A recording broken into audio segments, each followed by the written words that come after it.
Dans cette leçon, on va développer un système graphique généreux et modulaire pour Contigo. Chez Brand Brothers, on est convaincu qu'un logo seul n'apporte pas une grande valeur ajoutée. C'est pour ça que nous allons élaborer ensemble un système visuel beaucoup plus riche qui apportera de multiples possibilités dans la vie de l'identité de la marque.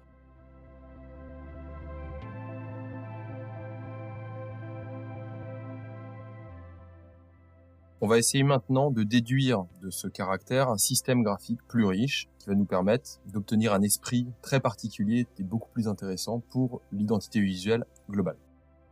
On l'a vu, l'importance dans le design typographique d'un logo, c'est pas forcément sa complexité, c'est la globalité, ce qu'il renvoie comme émotion et comme personnalité au global. Ce n'est pas comme concevoir un caractère de labeur qui est destiné à la lecture d'un texte, d'un roman, d'un article. Là, on cherche de manière globale à obtenir quelque chose de très spécifique. C'est ce que j'ai essayé de vous montrer dans le lettrage de Contigo, dans le caractère que j'ai conçu, qui ne brille pas par sa complexité, mais qui a un esprit très brutaliste, très particulier, extrêmement radical. Maintenant qu'on a les lettres du logo, on va voir comment les assembler pour que ça profite à la marque, pour que ça profite à l'esprit global du branding, et surtout que ça nous permette derrière d'avoir des déclinaisons extrêmement riches, extrêmement généreuses.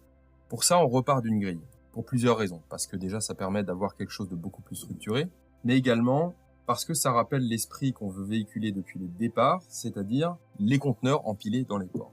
Donc pour ça, j'ai pris la largeur d'un caractère tel qu'on l'a conçu, avec un léger interstice pour ne pas qu'il se touche. Ça va permettre d'aérer un petit peu l'ensemble et de faire circuler l'espace entre les caractères.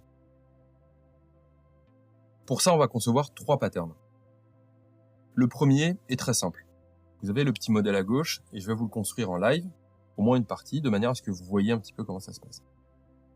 Donc là, on va partir sur quelque chose de parfaitement aléatoire, en prenant les caractères un par un, et en les plaçant de manière répétée sur la grille. Donc évidemment, vous pouvez répéter ça de manière assez conséquente, vu qu'on est sur une grille qui comporte pas mal de positions.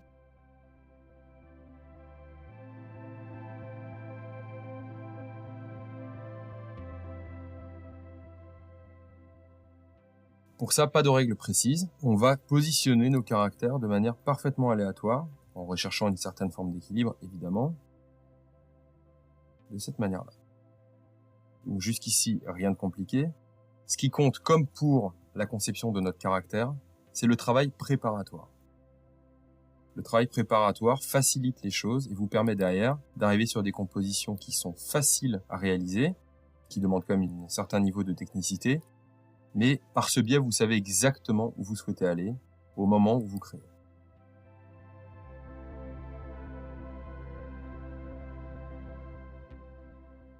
Donc vous avez compris le principe. Je ne vais pas aller au bout de la construction parce que je vous montrerai un tout petit peu après le résultat final de ce premier pattern. Parce qu'évidemment, on va le coloriser, on va lui donner un petit peu d'esprit avec les couleurs de la charte graphique.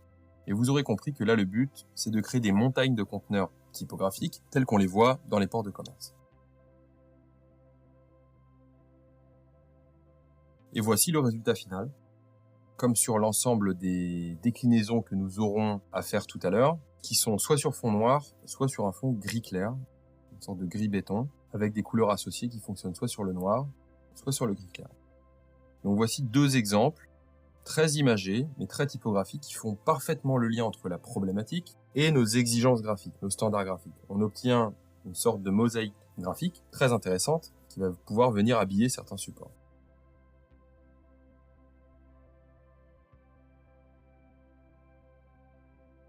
Le second pattern, qui va compléter notre boîte à outils graphique pour le système, que j'ai décidé de faire, c'est un empilement de logos cette fois-ci complet.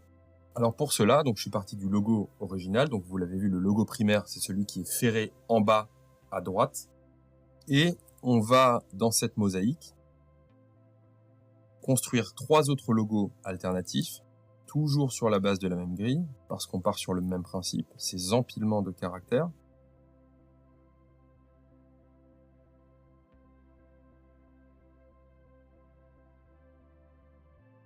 Et on va créer 3 logos alternatifs. Alors évidemment que j'ai préalablement réfléchi pour aller un peu plus vite dans le processus. Et là, évidemment, pour garder toute la lisibilité au logo Contigo, ce qui jouera, c'est les variations de couleurs.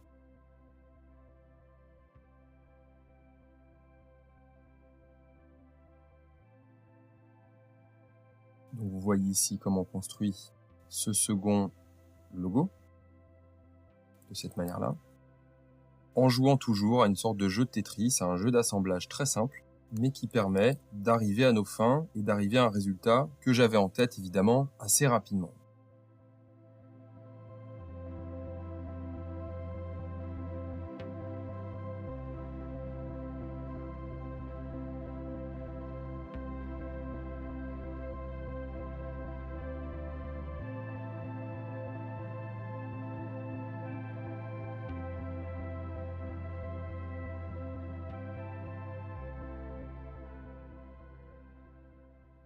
Donc on assemble les caractères de cette manière-là, on obtient une sorte de pattern très régulier qui prendra tout son sens lorsqu'on le colorisera.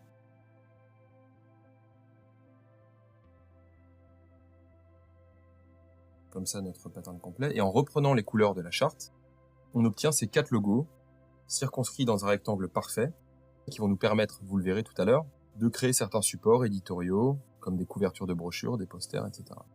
Ce qui est intéressant avec ce pattern, c'est qu'on peut commencer à l'assembler et en faisant varier les positions, obtenir quelque chose de plus complet.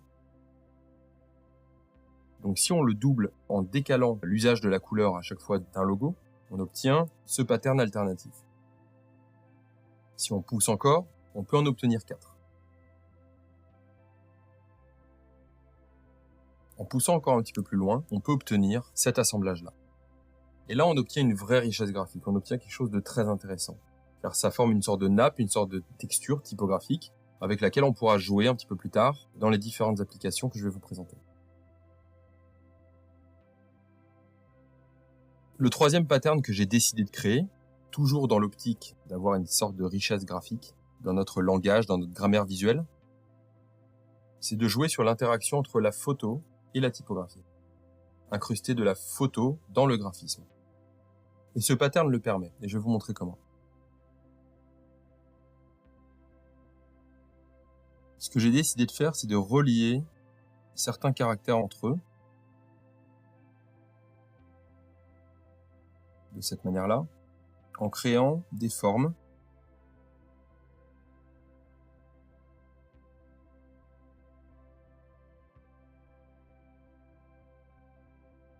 à l'intérieur desquelles on va pouvoir incruster des textures photographiques.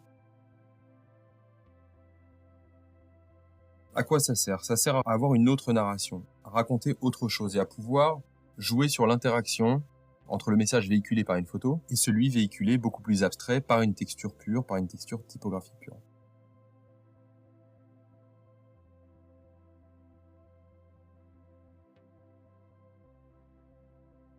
Donc j'insiste à nouveau sur le travail préparatoire qui nous permet ici de rendre la conception de visuel extrêmement simple.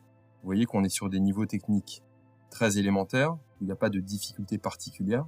Pourquoi? Parce que j'ai fait en sorte, grâce à mes boîtes à outils, grâce à la conception de mon caractère en amont, toute la réflexion que je vous ai partagée juste avant, d'avoir des outils graphiques suffisamment simples à utiliser, mais suffisamment puissants, suffisamment solides, pour me faciliter la tâche ensuite, et de pouvoir créer rapidement, simplement et avec le plus fort impact visuel possible, tout un tas de supports. Donc c'est ce que je suis en train de faire actuellement, de cette manière-là, où là, je ne fais que relier des caractères entre eux pour préparer le résultat final.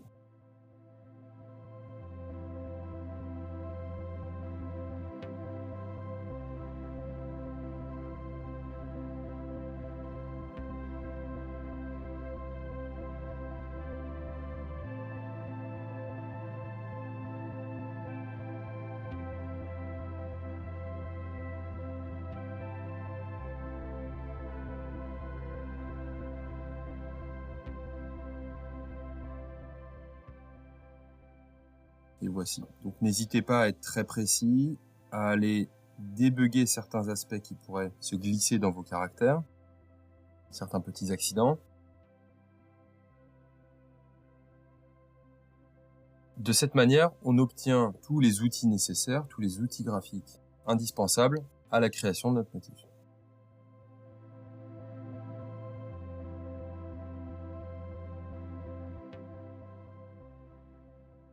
À partir de là, on a nos 3 formes qui nous permettront d'injecter de la texture à l'intérieur.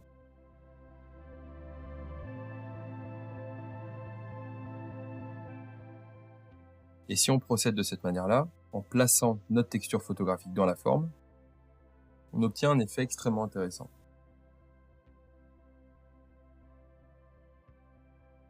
On peut aussi jouer avec des effets d'échelle, vu qu'on obtient avec cet effet de la profondeur, beaucoup plus de relief, et que notre grille est parfaitement régulière. On peut jouer comme ça avec certaines tailles de caractères et commencer à grossir certains d'entre eux, avec un rapport de 2/1, pour obtenir cet effet-là.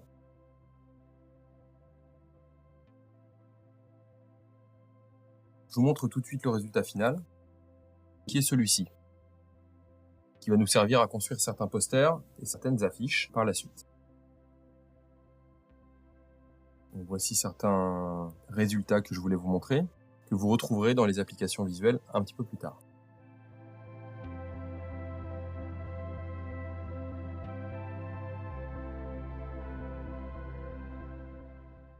Maintenant que nous avons développé un système graphique complet, géométrique et typographique, rappelant l'empilement des conteneurs dans les ports, dans la prochaine leçon, nous allons développer toutes les applications visuelles.